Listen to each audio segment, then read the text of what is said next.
I'm excited to be doing this video. I think it's long overdue. 2026 is here, which means we have been in business for coming up on 7 years. And with this upcoming year, there are going to be some big shifts that are going to be happening within the business that I want to share. If you're new here, hi, my name is Addison. I run a kombucha microbrewery out of Western Wisconsin. So on this channel, I share mostly kombucha related content, day in the life videos, delivery videos, vlogs, and then just small business content as well. I really love this community because number one, I love like small business vlogs. I really resonate with those and love watching them. But number two, I don't know of any other kombucha small business content creators. So I really love sharing the insights from my business because I would have loved a channel like this when I was first starting out 7 years ago. If you are a kombucha small business content creator though, say hi because I'd love to connect. So with this video, we are primarily focused on goal setting for 2026. Like I said, there are going to be some big changes that are happening this year within the structure of the company. And it's kind of like the first time in the 7 years that anything this big is going to be happening. So with that, I wanted to share sort of our origin story as well, because I've never fully shared that on here. And it's kind of important to know as a backstory while we get into our 2026 goal setting. So the manifest origin story goes as follows. I started this company in 2020 when the COVID lockdown happened, March of 2020. I was in school to become a teacher. And while this was happening, I was in the middle of my student teaching service. I also had a 9-month-old daughter at the time. And of course, the world shuts down, couldn't go into school anymore. Decided to start brewing kombucha just as like a passion project. I had dabbled in it before, kind of wanted to restart it again with the idea that number one, I had the time now that the world was shut down. But number two, I wanted to be able to sell it at a farmer's market, our local farmer's market.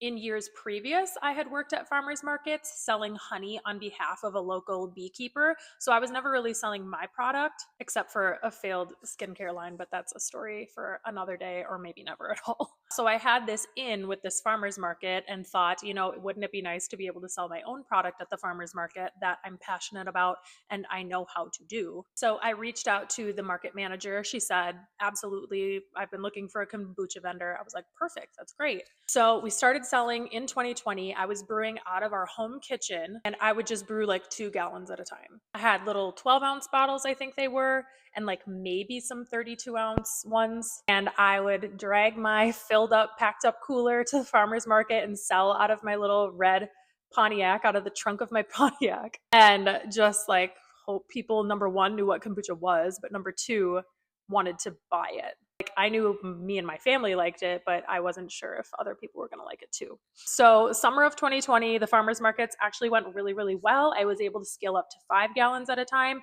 and people were really seeming to love the product. And I was like surprisingly getting a pretty decent following. In Western Wisconsin, there really are not too terribly many, especially at the time, local small batch kombucha brewers. Obviously, there are a ton in the Twin Cities and then kind of down in Madison and maybe over in the Door County area, but none where I was living. So it was a really nice market for me to dive into. So summer of 2020 ends and I'm going into the school year of 2021.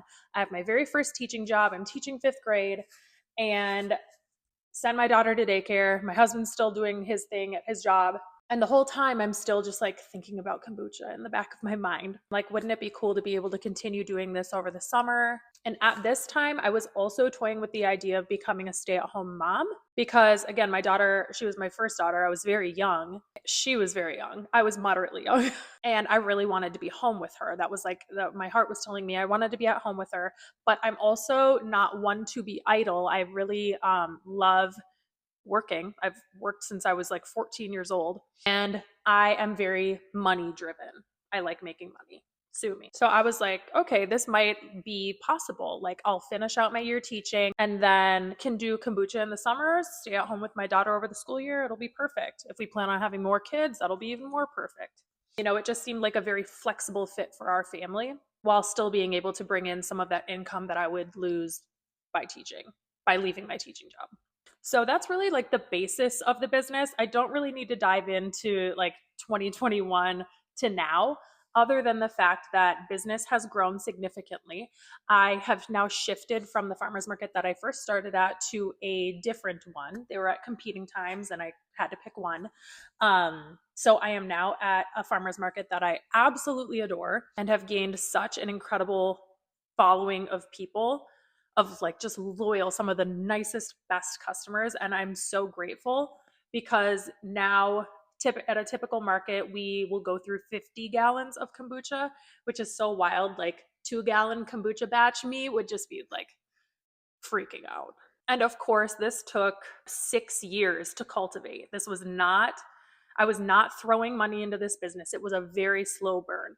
And something else to note about the business is that it was very important to me that I did not go into any debt creating this business. So I actually started it with the stimulus checks that the government was giving out during COVID. I would just throw that into the business. My husband and I were like doing well enough where we weren't needing it for, everyday living. So I took it and invested that into the business, and that's what started. And then from there, I scaled up so slowly and so intentionally that I never had to go into debt for any of what we were doing. If it was something that I really wanted, but I didn't have the funds for outright, it just wasn't an option. And I'm really proud of that because number one, I think debt is a cancer. And number two, it's really made me appreciate all the milestones that we've made because I had to wait and be patient to get to those things. So like I wanted to purchase a 150 gallon fermenter.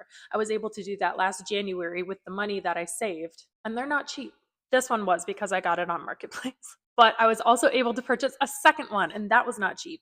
So that very slow burn, slow to go growth has been a wonderful blessing. Number one, from a financial standpoint. And it's also been intentional. I wasn't taking out credit cards to fund any of this, just putting money back into the business that the business had earned.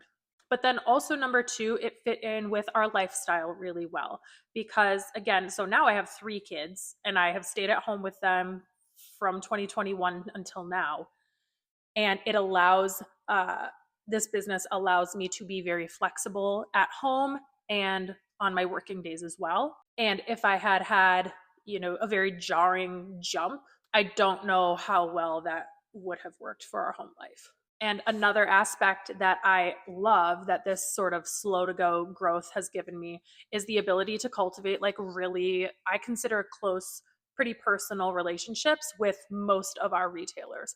I'm the one that's delivering to them face to face. And I've really gotten to know a lot of the people behind our retail businesses. And that's invaluable as a business owner because I can believe in their business, they can believe in mine. It's this beautiful reciprocal relationship that I don't know if I would have if the business had grown like crazy.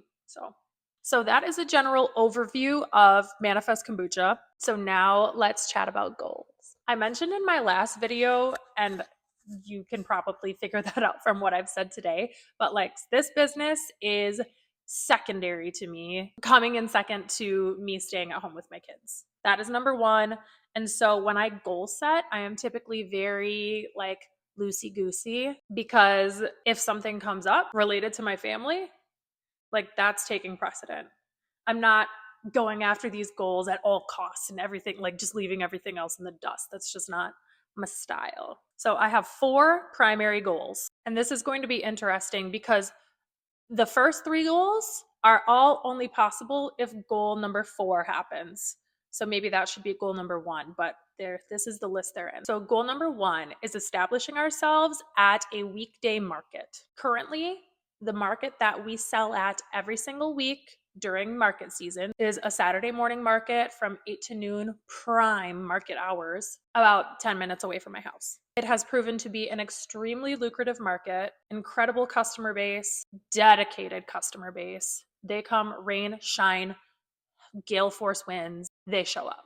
I would love to be able to replicate that at a different market. Last season, I did dabble in a Thursday night market across the border in Minnesota, and we got a pretty decent following there as well. We gained some nice traction. So I would either love to continue on with that one, or my alternate option is adding on a second Saturday morning farmers market in one of the surrounding towns. We live very close to the Twin Cities, and there are some really impressive farmers markets around our area that I would love to be able to capitalize on. This would require an additional setup, of course, a tent, table, our tablecloth, like all our decor and all that. But the thing that does require decent financial investment would be the mode with which we sell the kombucha. This past season, we created a tap trailer. It's a mobile tap trailer. So it's like a 5x7 enclosed trailer that we dolled up to be really cute. And it has a service window, and the entire inside of it is insulated and works as basically a mobile refrigerator. So we just put all of the kegs on the inside. It's cooled, and then we can just serve it from the tap on the outside. I absolutely love this trailer. It has served us very well this year and has gotten wonderful feedback. However, I never want to make another one again. And my husband would agree. It was a lot of work. And honestly, there's still more work that we could do to it. It's perfectly functional at this point, but there are a few things that still need to be done to it. And I don't even want to do those. So I don't even want to look at another tap trailer with the idea of turning it into what this one is. However, there are alternate options that are a step up from what I used to do pre-tap trailer, because that was very frat housey, not a cute setup at all.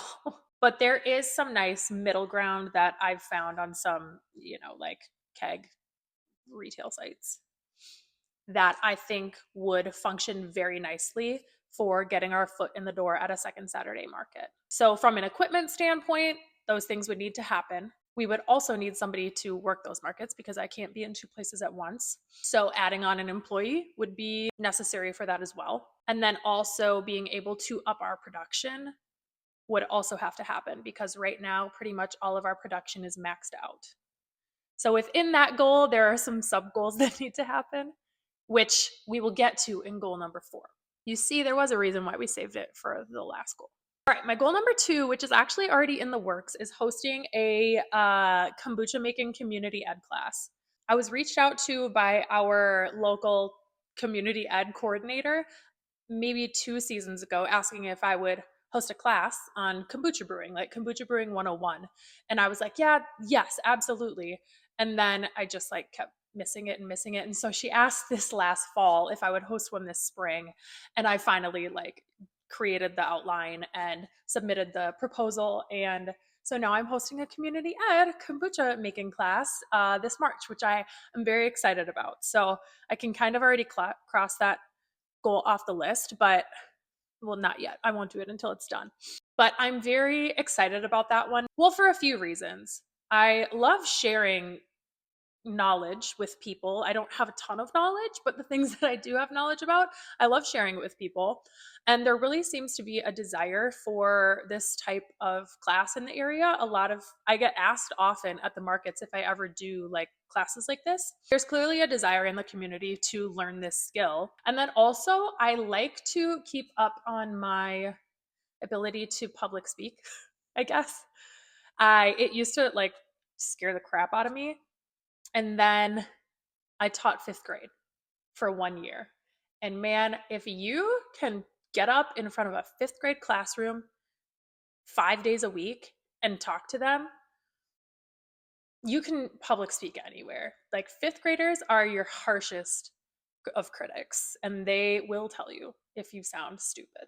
So I got really comfortable through being uncomfortable with public speaking while teaching my 5th grade class. And I've obviously been out of that for a while now. So I'm looking forward to just keeping up on that skill.